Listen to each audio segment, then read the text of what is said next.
Sugeng Njang, Le. Njang, Mas. Pripun kabare? Baik. Sehat? Sehat. Alhamdulillah. Niki saking kelurahan pun enten sing rawuh dereng, Le? Dereng. Saking kecamatan? Dereng. Saking kabupaten? Dereng. Lho terus berarti jenengan nggih dereng angsal BLT napa bantuan niku, Le? Mbot dereng, saya keten. Saya keten dereng. Dereng. Nggih pun mboten napa-napa. Niki kula enten rezeki sekedhik nggih, Le. Nggih. Niki kagem lek jiran sak wontene nggih sak entene jenenge naming sekedhik. Mugi-mugi saged kami gunani. Nggih bubur nggih Mas, matur nuwun. Paringi beras. Soale pun mboten golek. Lah pripun Mas? Mboten napa-napa, Le. Nggih niki penyuwun jenengan kagem kelurahan, kagem kecamatan, kagem kabupaten pripun? Nggih muga-muga nggih angsal bantuan. Oh, saking kelurahan, kecamatan, kabupaten, nggih niku Pak.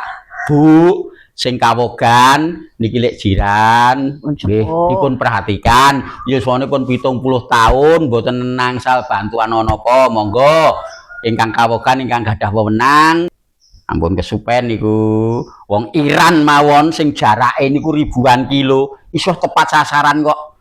BLT sing katanya bantuan langsung kok malah melenceng-melencong rono melenceng rene. Sing nom-noman entuk bantuan sing tua malah mboten. Sing nom-nom itu bantuan? Nggih. Sing tua mboten? Mboten. Nggih pun mboten napa, Le. Pun diterimake nggih. Niki pun diagem napa ngoten nggih? Sawontene, Le. Matur suwun, Le. Nggih, pareng. Nuwun nggih, Mas. Nggih, nggih. Bubur. Nggih.